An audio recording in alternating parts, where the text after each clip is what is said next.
La rencontre régionale de l'innovation sociale, qui s'inscrit d'ailleurs dans le mois de l'économie sociale et solidaire, est née en 2012 en Franche-Comté, à l'initiative de l'État et de la région. La logique de cette action est de promouvoir l'innovation sociale, permettre aux entreprises de s'outiller sur ce sujet et de développer le travail en réseau.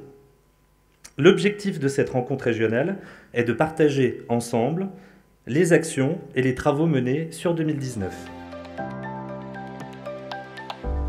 Il fallait que je m'assure de garder les salariés qu'on avait à la base. Ce sont des salariés que mon père a formés. Aujourd'hui, ils ont 40 ans, mais ça fait 20 ans qu'ils sont là, donc ils sont ultra performants. Donc j'ai essayé d'avoir des solutions qui permettent de redistribuer quand l'année est bonne. Beaucoup de structures et structures RH nous ont fait le retour que les salariés trouvaient du sens à accepter et à tutorer un jeune porteur de handicap et à lui proposer un moment d'immersion en entreprise. Notre objectif essentiel, c'est toujours bien accompagner dans le droit commun ces jeunes porteurs de handicap. La prise de décision à plusieurs, ça ne s'improvise pas. Ça nécessite de s'outiller pour que les décisions prises, elles soient éclairées, elles servent l'intérêt commun et pour que ce fonctionnement tienne dans la durée. Pour les entreprises, c'est bien souvent de déterminer quel levier actionner pour favoriser cette reconnaissance. La ligne managériale est souvent bouleversée dans ce type d'organisation. Elle évolue dans ses missions, dans sa dénomination. Elle va parfois jusqu'à disparaître, ce qui engendre bien sûr des évolutions à la fois pour les salariés et pour les encadrants eux-mêmes. La bascule, c'est d'aller vers le jeu, vers le nous, en sachant qu'on est vraiment au début du nous, parce que plus on ouvre des portes, plus on s'aperçoit qu'on peut aller plus loin dans ces approches de gouvernance participative. Le partage du pouvoir par la prise de décision collective, c'est une chose, mais comment mettre en place le partage du pouvoir si on n'associe pas derrière le partage de la richesse?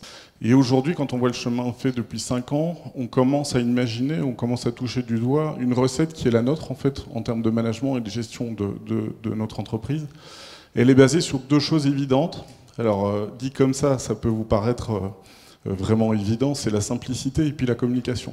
Donc on fait bien attention aussi de valoriser les efforts collectifs comme les efforts individuels et de les mettre chaque fois en face l'un à l'autre. C'est des allers-retours qui sont, à mon avis, indispensables. On s'est retrouvé avec un petit peu de chaos à des moments, parce que les règles étaient fluctuantes, parce qu'on avait une exigence très très haute sur permettre à l'humain de prendre son autonomie tout de suite, sans gérer en fait le mode progressif en fait, et puis le fait que les gens sont pas tous autonomes de la même manière, ni n'ont pas tous le même stade d'autonomie suivant les situations en fait. Et moi je me dis si on refait ça, pour moi c'est un gros échec, parce que c'est revenir à un truc rigide, une règle unique pour tout le monde, alors que voilà, l'humain est tellement plus complexe, tellement plus, tout le monde est différent. Ces nouvelles pratiques réinterrogent ou rendent floue en tout cas la frontière entre vie privée et vie professionnelle. Et cela pousse certaines entreprises à mettre en place de nouvelles règles pour éviter toute dérive. Nous sommes en situation de ruralité. Nous sommes situés donc à Anteuil dans le Doubs. Donc nous prenons en charge le transport pour les personnes qui sont à mobilité réduite ou qui n'ont pas le permis, ou toute personne qui n'a pas le permis et qui réside dans la communauté de communes des 2 Vallées Vertes. Un transport qui va donc les chercher au domicile et qui les ramène à leur domicile le soir. Donc qui prend intégralement en charge les trajets qui vont du domicile jusqu'au travail. On a valorisé les personnes qui étaient déjà présentes. On n'a pas forcément cherché des compétences qui étaient présentes sur le CV, puisque sur le CV on met ce qu'on a fait, mais surtout des aptitudes qui sont chez la personne. Donc à défaut de dire vous ne saurez pas le faire parce que vous ne l'avez jamais fait, c'est surtout dire on a vu ça en vous et on va tenter l'histoire. Ce mode participatif et co-construit avec les salariés a permis derrière d'avoir l'adhésion finalement assez facile des directeurs et aussi des partenaires sociaux qui ont signé du coup un accord à l'unanimité sur la mise en place du télétravail. La mutualisation des forces permet d'aller plus loin. Donc on peut faire confiance à l'être humain sur cette chose-là. Il sait où sont ses limites. C'était une nouvelle façon de penser le travail de Pôle emploi par les gens qui le font. On considérait que ceux qui savent, c'est ceux qui font. On a développé aussi des espaces de coworking dans lesquels on a multiplié les matériels de visioconférence pour permettre des réunions à distance en limitant les déplacements. Ça crée une émulation et ça crée une ambiance générale de travail qui donne l'impression d'être inscrit dans un mouvement qui va vers le mieux, quoi qu'il arrive. Si vous relisez Le Petit Prince, vous trouvez un passage dans Le Petit Prince, qu'est-ce qu'un adulte? Réponse, c'est quelqu'un qui n'a plus peur. Donc soit il n'y a pas beaucoup d'adultes, ce qui est plus qu'une hypothèse, vous allez voir, surtout en entreprise, dans les grandes entreprises, soit il y a une déculpabilisation de cette passion qui explique la prolifération des peurs. Le mal n'est pas dans la procédure n'est pas un mal en soi, mais simplement, comme beaucoup de choses dans la vie, le poison est dans la dose, pas dans la chose. Et quand le process devient le sommet des priorités, au détriment du sens de ce qui est entrepris, c'est là qu'on tombe dans l'absurdie. Parce que prétendre s'occuper du bien-être ou du bonheur, parce qu'on parle de bonheur en entreprise, du bonheur des gens, me semble illusoire, utopique.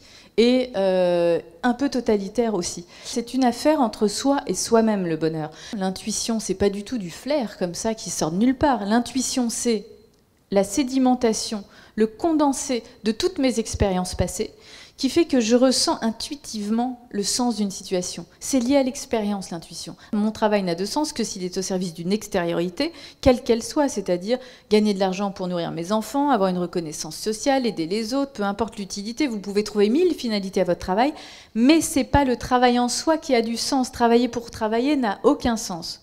Vivre pour vivre n'a aucun sens. Mais la technique, c'est quoi? C'est l'inverse du sens. Une technique, c'est un moyen, c'est jamais une finalité en soi. En conclusion, la confiance ne s'attend jamais. Dès qu'on a un raisonnement qui pose la confiance comme une conséquence, on peut être sûr qu'on n'est pas dans de la confiance, on est dans de la connaissance. La confiance, elle est condition, elle s'amorce, elle s'impulse. J'arrête avec ça, mais là encore, ça fait appel à une spécificité humaine. Pourquoi on insiste tant là-dessus? Pourquoi c'est de l'innovation sociale? Parce que c'est spécifiquement humain. Jamais l'intelligence artificielle, pour l'instant, est capable de se dire « je prends un risque sur lui, sur elle ». On est dans une forme d'irrationalité dans la confiance, puisque c'est une question de foi et de croyance et de prise de risque. Sur l'année 2020, nous allons créer et expérimenter un parcours de mentorat. Celui-ci engagera des binômes d'entreprise, donc un mentor, un mentoré, et le mentor fera progresser par l'accompagnement le mentoré sur une thématique de l'innovation sociale. On a des politiques publiques qui ont été pensées par des gens qui ont pensé les choses pour le bien des autres. Et lorsque ça atterrit, en fait, des fois ça atterrit à côté, parce qu'en fait, le bien des autres, c'est pas ce qu'on a pensé, et donc il faut caler ça avec une réalité. Je retiens aussi de cet après-midi que parfois il faut avoir un peu de courage. Nous tous, chacun de nous individuellement, et que donc c'est parce qu'on a du courage qu'à un moment donné, on est capable d'innover, c'est-à-dire de faire le pas de côté nécessaire, qui fait qu'on n'est plus dans la procédure. Mais qu'en fait, on répond à un besoin et on répond à une nécessité qui est de trouver des solutions concrètes dans la proximité avec les personnes. On est dans une société de plus en plus anxiogène, inquiète, parce que quand on infantilise, on ne donne pas des marges de manœuvre. On continue à dire aux enfants où il faut qu'ils traversent, alors que peut-être ce ne sont plus des enfants et il va falloir qu'ils trouvent eux-mêmes le chemin, mais ce n'est pas facile. Ces transitions-là, elles nous amènent à réfléchir à la fois à la question écologique, et donc la question sociale, la question de l'inclusion, la question de donner l'accessibilité à tous, elle se pose. Et on doit l'avoir en tête. Il faut qu'on se renouvelle, il faut qu'on repense les choses différemment, il faut qu'on s'interroge sur notre manière de faire, et c'est quelque chose qui n'est pas évident. Alors, à la fois en tant que manager et en tant qu'individu, voilà, ça va nécessiter de cogiter et de prendre du recul et de voir, et alors c'est mon souhait, de voir dans quelle mesure, alors les entreprises, les petites structures le font, c'est relativement, entre guillemets, facile, même si c'est une prise de risque, on l'a vu tout à l'heure. les moyennes structures ou des opérateurs, je pense à Pôle emploi, commencent à s'y mettre, mais débouchent sur des problèmes de scalabilité, de taille et de généralisation. L'administration avec un grand A, c'est plus compliqué, mais je pense que c'est un vrai challenge de demain d'essayer de se réinterroger. Alors pour ceux qui étaient là l'année dernière, je l'ai déjà dit, mais je persiste. Je pense que c'est un vrai challenge pour l'administration avec un grand A, pour l'État au sens large, de s'interroger et de donner du sens. Donner du sens à ses administrés, donner du sens à ses concitoyens, donner du sens à ses agents, pour que l'action de l'État dans toutes ses dimensions soit comprise et puisse être acceptée. Je souhaite à Rallynov tout autant de succès et de sens à donner à l'ensemble des participants et à l'ensemble des interlocuteurs dans cette salle.